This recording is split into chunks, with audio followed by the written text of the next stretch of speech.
हर्ष और क्रोध का अवसर उपस्थित होने पर भी जो पुरुष अनुपस्थित के समान ना तो हर्षित होता है ना क्रोधित होता है, बल्कि ऐसी स्थिति में रहता है जैसे गाढ़ निद्रा में सोया हुआ पुरुष, जाना ही नहीं कि उसका पूजन हो गया कि उसका अपमान हो गया।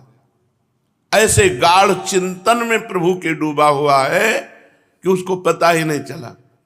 उसे कहते हैं शांत पुरुष, जिसकी अमृत प्रवाह के सदस्य सुखदायिनी प्रेम पूर्ण दृष्टि सभी प्राणियों में भगवत भाव से पड़ती है। ये शांत पुरुष का लक्षण। सब में मेरा प्रभु विराजमान है। स्त्री पुरुष जड़ चैतन्य कीड़े मकूड़े, जहां भी दृष्टि गई वहां मेरा प्रभु विराजमान है। अमृत प्रवाह के सदस्य, ये अमृत प्रवाह है। अमृत प्रवाह के सदस्य सुखदायिनी प्रेम पूर्ण दृष्टि, सब में परमात्मा दर्शन, उसी को शांत पुरुष कहते हैं। जिसका मन बुद्धि चित्त अहंकार इतना शीतल हो चुका है, मान अपमान लाभ हानि सुख दुख जय पराजय, इनमें वो समान है। इतनी शीतलता हृदय में कि कोई फर्क ही नहीं पड़ा। उसे मोहाच्छन्न बुद्धि रहित शांत पुरुष कहते हैं। जो लौकिक विषयों के साथ व्यवहार करता हुआ भी नहीं करता, कोई इच्छा ही नहीं, सामने उपस्थित हो गया कार्य व्यक्ति या क्रिया भोजन, वो अनिच्छा भाव से प्रारब्धवशात वैसा व्यवहार कर लेता है, न हर्षित होता है न शोकित होता है। वो अनासक्त शांत महापुरुष कहा जाता है। सम्यक प्रकार से व्यवहार करते हुए भी जिसकी बुद्धि आकाश की तरह निर्विकार रहती है, किसी से न राग न किसी से द्वेष, वो महापुरुष शांत कहा जाता है। अब ये शांति कैसे प्राप्त होती है? तो बोले भगवत प्राप्त महापुरुष के सत्संग से। अब भगवत प्राप्त का क्या लक्षण है? तो कह रहे हैं जो आत्मस्वरूप को प्राप्त हो गया है, जैसे श्रीमद् भागवत में कहा, वेदों का पारगामी विद्वान और परब्रह्म की अनुभूति से युक्त ऐसे सद्गुरु का वर्ण करना चाहिए। अब सब बातें बताई नहीं जाती, हम आपको अपनी एक बात बताते हैं। रात्रि के शयन करने के लिए फूलों की सैया में श्री जी को शयन कराया जाए, ऐसी बात आई हमारे मन में।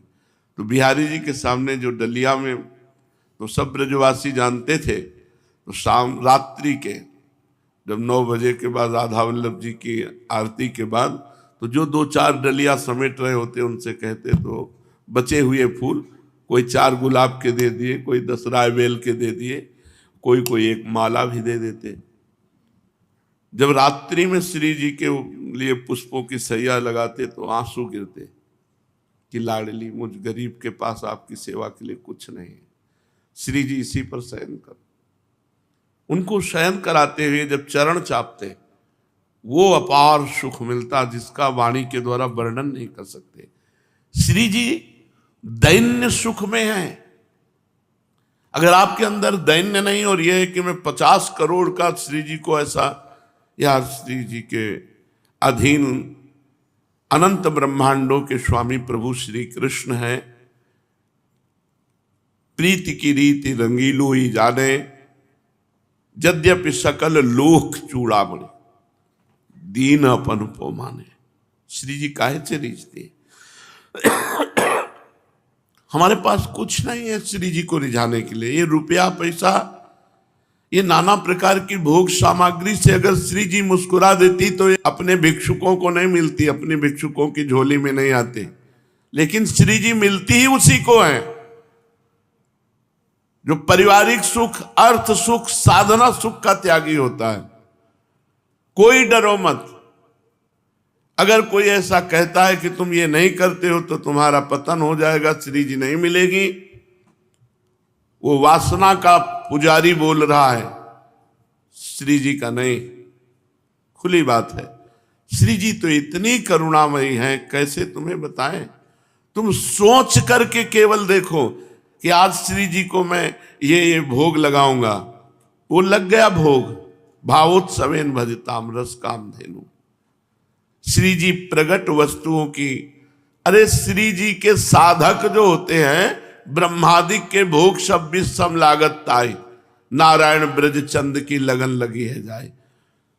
अगर रुपया फूल बंगला और 56 भोग से श्री जी प्रसन्न होती तो ये पापी लोग खूब पाप करते और श्री जी को अपने अधीन रखते, लेकिन ऐसा नहीं है।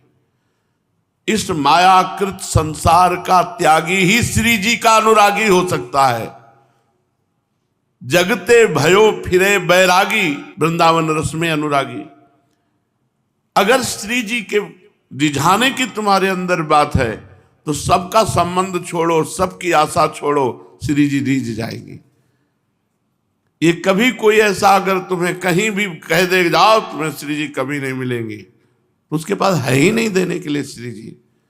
जो रुपया चाहता है, जो भोग सामग्री चाहता है, जो सांसारिक वस्तुएं चाहता है, वो श्री जी, जिसको श्री जी से प्यार होगा वो पापी को भी देखकर यही कहेगा, श्री जी कृपा करो और इसके हृदय को पवित्र कर दो, इसके हृदय को आनंदित कर दो। वो ऐसा कहेगा, तुम इतने रुपए नहीं दोगे तो तुम्हें श्री जी नहीं मिलेंगी। कभी ऐसी बातों को मन में मत लाओ, कभी चिंता मत करो कि श्री जी नाराज हो जाएंगी या श्री जी नहीं मिलेंगी। ये सब बकवास है। श्री जी तो उनको मिलती है जो श्री जी को प्यार करते हैं, जिनकी दृष्टि में न रुपया है, न पैसा है, न परिवार है, न संसार है, केवल श्री जी है। श्री जी उनको प्यार करते हैं। श्री जी 56 भोगों को प्यार नहीं करते हैं। ये सब मायाकृत भोग श्री जी नहीं पाते हैं। उसमें तुम्हारा जो भाव होता है वो श्री जी पाते हैं। कभी देखा श्री जी कोई पदार्थ पाया? इस घृणित पदार्थ मलमूत्र बनने वाले पदार्थों से श्री जी नहीं रिझती। उसमें जो आपका भाव होता है कि मेरी प्यारी जो पाएंगी, वो भाव श्री जी ग्रहण करती है। वो भाव तो बिना वस्तु के भी हो सकता है, वस्तुएं एक भी नहीं और भाव किया तो भावोत्सवेन भजताम रस कामधेनु। कभी कोई डरो मत। आज दंभ का बोलबाला, पाखंड का बोलबाला हो रहा है। जहां देखो वहां रुपया रुपया रुपया, रुपया के बिना ना सत्संग, रुपया के बिना ना उपदेश, तो सब रुपया बढ़ाया भगवान। रुपया रुपया, अरे इस धर्म को शास्त्रों में अनर्थ कहा गया है। अर्थ ही अनर्थ है। हाँ, तुम्हारे पास है तो उसका सदुपयोग कर दो। ये गर्व मत करो कि तुम करोड़पति हो तो करोड़ों रुपयों से ठाकुर जी को घसीट लोगे, अपनी तरफ आकर्षित कर लोगे। लक्ष्मी जी चरण चापती रहती, भगवान देखते भी नहीं है। ऐसे करुणा में भगवान अपने भक्त के चरण चापते हैं। अनुब्रजाम में हम नित्यम पुयेत्यंगुरेण भी, भगवान उसके पीछे पीछे घूमते हैं। तो जो आत्मज्ञान संपन्न है, चाहे वो भक्त हो चाहे वो ज्ञानी महात्मा हो। हरिवंश महाप्रभु ये आत्म तत्व का ही उपदेश कर रहे हैं। ये क्रूरापि पापिनो न च सताम संभाष्य दृश्याश्चये सर्वान् वस्तुतया निरीक्ष परम स्वाराध्य बुद्धिर्मम। जो क्रूर है, पापी हैं, दुष्ट हैं, नीच हैं, सब में हमारे राधा वल्लभ लाल विराजमान है। कैसी बातें लोग कर देते हैं। सब में प्रभु विराज। सेवक जी क्या ज्ञान की बात कर रहे हैं। आत्मा हरिवंश प्रगट परमानंद, श्री हरिवंश प्रमाण मनम। आत्म तत्व का ज्ञान बिना हुए वो अधूरा है, चाहे भक्त हो चाहे ज्ञानी हो। तो हमें किस महात्मा का संग करना चाहिए? महात्मा के संग से ही शांत भाव आता है। तो किस महात्मा का? योग वासिष्ठ कह रही है, जिन्हें आत्मस्वरूप का ज्ञान हो गया है। ऐसे उत्तम बुद्धि संपन्न महापुरुष जो सदैव आत्मदृष्टि का अवलंबन लेकर संसार में विचरण करते हैं। आत्मदृष्टि, मेरे प्रभु के सिवा कोई नहीं है, मेरी आत्मा के सिवा कोई नहीं है। सब में अपने आत्मस्वरूप का दर्शन, सब में प्रभु का दर्शन, वही महात्मा